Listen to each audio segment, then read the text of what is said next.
ভুরুঙ্গা। ঐতিহ্যবাহী পাগলার হাট বাজারে টাটকা শাকসবজির সমাহার নিয়ে মাসান টিভির বিশেষ প্রতিবেদন। কুড়িগ্রাম প্রতিনিধি। উত্তরাঞ্চলের কুড়িগ্রাম জেলার ভুরুঙ্গামারী উপজেলার শিলখুড়ি ইউনিয়নের ঐতিহ্যবাহী অন্যতম ব্যস্ত বাণিজ্য কেন্দ্র পাগলার হাট বাজার।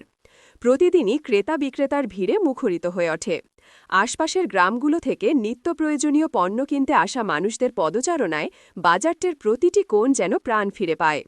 স্থানীয় কৃষক, ক্ষুদ্র ব্যবসায়ী, দিন মজুরসহ সাধারণ মানুষের কাছে টাটকা শাকসবজি ও নদীর মাছ কেনার নির্ভরযোগ্য স্থান হিসেবে পরিচিত এই বাজারটি। প্রতিদিনের নিয়মিত বাজারের পাশাপাশি সপ্তাহে 2 দিন রবিবার ও বুধবার বিশেষ হাট বসে। হাটের দিন বিকালবেলা থেকেই সবজি, মাছ, মাংস, চাল, ডাল সহ নিত্যপণ্যের দোকানগুলোতে ক্রেতাদের ভিড় কয়েক গুণ বেড়ে যায়।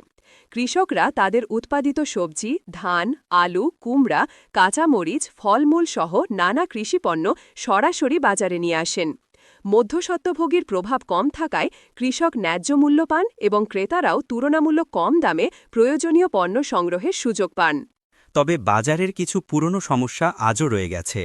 স্থানীয়রা জানান, বাজারটিতে সঠিক ড্রেনেজ ব্যবস্থা না থাকায় বর্ষাকালে হাঁটাচলায় চরম ভোগান্তি তৈরি হয়। এছাড়া বাজারে পর্যাপ্ত আলোর ব্যবস্থা ও পরিচ্ছন্নতার ঘাটতি দীর্ঘদিন ধরেই ভোগান্তির কারণ হয়ে আছে। এ বিষয়ে এলাকাবাসী সংশ্লিষ্ট কর্তৃপক্ষের দ্রুত উদ্যোগ কামনা করেছেন। পাগলার হাট বাজার শুধু লেনদেনের কেন্দ্র নয়, এটি এলাকার সামাজিক যোগাযোগ, আড্ডা ও তথ্য বিনিময়ের অন্যতম স্থানও বটে। প্রতিদিনের জমজমাট কেনাবেচা উত্তরাঞ্চলের গ্রামীণ অর্থনীতিকে আরও জুৎসই করে তুলছে। এদিকে বাজারটির নামকরণ নিয়েও এলাকায় রয়েছে আকর্ষণীয় ইতিহাস। স্থানীয় প্রবীণ ব্যক্তিদের পাশাপাশি উত্তর ধরালা মানবাধিকার সংস্থার চেয়ারম্যান ও সমাজকর্মী সাংবাদিক খন্দকার স্বপন জানান, অবিভক্ত বাংলার আমলে বাজারের দক্ষিণ পাশে মসজিদের পাশের বটগাছের নিচে পাগলার পাট নামে সনাতন ধর্মাবলম্বীদের একটি ধাম ছিল। সেখানে ভারত বাংলার অনেক পাগলের আনাগোনা থাকায় পরবর্তীতে বাজারটির নামকরণ হয় পাগলার হাট। ব্যবসায়ীদের দাবি, এখনও বাজারে মাঝে মধ্যে নতুন নতুন ভবঘুরে ও পাগলের আগমন ঘটে, যা নামকরণের ইতিহাসকে আরও জীবন্ত করে রাখে।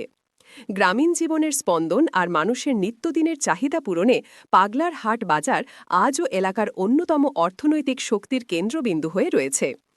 এদিকে বাজারটির নামকরণ নিয়েও এলাকায় রয়েছে আকর্ষণীয় ইতিহাস। স্থানীয় প্রবীণ ব্যক্তিদের পাশাপাশি উত্তর ধরালা মানবাধিকার সংস্থার চেয়ারম্যান ও সমাজকর্মী সাংবাদিক খন্দকার স্বপন জানান, অবিভক্ত বাংলার আমলে বাজারের দক্ষিণ পাশে মসজিদের পাশের বটগাছের নিচে পাগলার পাট নামে সনাতন ধর্মাবলম্বীদের একটি ধাম ছিল। সেখানে ভারত বাংলার অনেক পাগলের আনাগোনা থাকায় পরবর্তীতে বাজারটির নামকরণ হয় পাগলার হাট। ব্যবসায়ীদের দাবি, এখনও বাজারে মাঝে মধ্যে নতুন নতুন ভবঘুরে ও পাগলের আগমন ঘটে, যা নামকরণের ইতিহাসকে আরও জীবন্ত করে রাখে।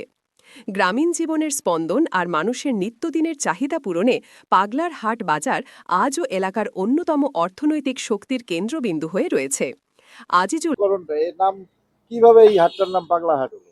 আগের মুরব্বীদের কাছে আমি জানতে পারছি যে এখানে এই বট গাছের নিচে একটা ঠাকুর ঘর ছিল, যে ঠাকুর ঘরের নাম ছিল পাগলার পাট, এবং এই পাগলাহাট বাজারটাতে কন্টিনিউ 2-3টা করে পাগলা সবসময় থাকতো, যার ফলে এই হাটটার ওই নামকরণ অনুযায়ী, পাগলার পাটের নামকরণ অনুযায়ী পাগলা হাট নামটা কারণেই হাটটার নাম হয়েছে পাগলার হাট।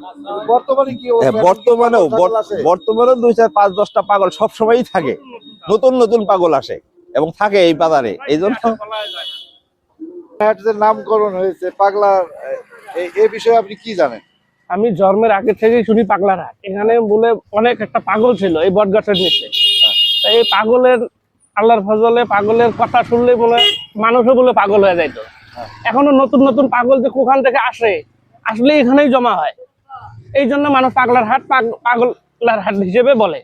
পাগলার হাট আমরা জানি যে এখানে আমরা ময়মনসিংহের কাছে শুনছি এখানে পাগলদের একটা ছিল, পাগলার পাট।